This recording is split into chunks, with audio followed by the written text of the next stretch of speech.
നമസ്കാരം, പ്രവാസി മലയാളിയിലേക്ക് ഏവർക്കും സ്വാഗതം.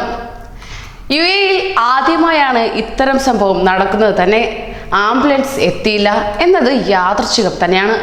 എന്നാൽ യുഎഇയിൽ ഭർത്താവിന്റെ സഹായത്തിൽ ഭാര്യ പ്രസവിക്കുകയുണ്ടായി.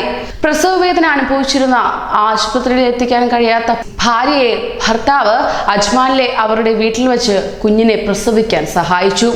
ദേശീയ ആംബുലൻസിൽ നിന്നുള്ള സഹായത്തിലൂടെ ഫോണിലൂടെ പ്രഥമ നിർദ്ദേശങ്ങൾ നൽകുന്നതുൾപ്പെടെ എന്തു ചെയ്യണമെന്ന് മെഡിക്സ് ഭർത്താവിനെ നയിക്കുകയുണ്ടായി. അജ്മാനിലെ ഒരു സ്ത്രീ പ്രസവ വേദനയ്ക്കും പ്രസവത്തിന് വക്കിലുമുള്ള ഒരു ആഹ്വാനത്തോട് പ്രതികരിച്ചതായി ദേശീയ ആംബുലൻസ് ഉദ്യോഗസ്ഥർ ശനിയാഴ്ച അറിയിക്കുകയുണ്ടായി.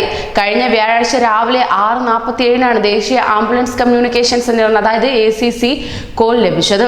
ഭാര്യ പെട്ടെന്ന് പ്രസവിച്ചുവെന്നും അജ്മാനിലെ അവരുടെ വീട്ടിൽ പ്രസവിക്കാൻ പോവുകയാണെന്നും പറഞ്ഞ ഭർത്താവിൽ നിന്നാണ് കോൾ ഇവർക്ക് ലഭിച്ചത്.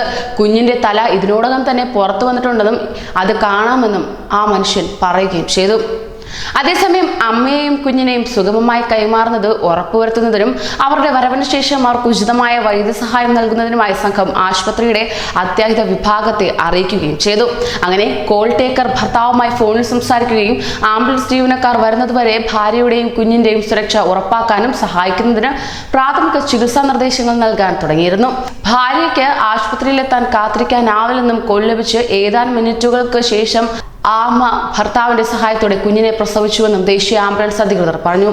അവിടെ എത്തിയപ്പോൾ തന്നെ നവജാത ശിശു അമ്മയുടെ കൈകളിലായിരിക്കുന്നതാണ് പാരാമെഡിക്കുകൾ കണ്ടെത്തിയത് തന്നെ. സംഘം ഉടൻ തന്നെ അമ്മയെയും കുഞ്ഞിനെയും കൊണ്ടുപോയി. ഇരുവരെയും സുരക്ഷിതമായി അജ്മാനിലെ ഷെയ്ഖ് ഖലീഫ ആശുപത്രിയിലേക്ക് മാറ്റിയിരുന്നു. പെട്ടെന്നുള്ള പ്രസവത്തെ നേരിടാനുള്ള സാധ്യത കുറയ്ക്കുന്നതിനും ആശുപത്രി പരിസ്ഥിതിക്ക് പുറത്തുള്ള പ്രസവത്തിന്റെ അപകട സാധ്യതകൾ ഒഴിവാക്കുന്നതിനും പ്രതീക്ഷിക്കുന്ന പ്രസവ തീയതി, യഥാർത്ഥ പ്രസവ ലക്ഷണങ്ങൾ എന്നിവ കണക്കിലെടുത്ത് ഗർഭിണിയായ ഡോക്ടർമാരെ നിരന്തരം സന്ദർശിക്കുകയും അവരുടെ നിർദ്ദേശങ്ങൾ പാലിക്കുകയും ചെയ്യുക എന്നതാണ് ഇപ്പോൾ നൽകുന്ന നിർദ്ദേശം. കൂടുതൽ പ്രവാസി വാർത്തകൾക്ക് ഈ ചാനൽ സബ്സ്ക്രൈബ് ചെയ്യൂ.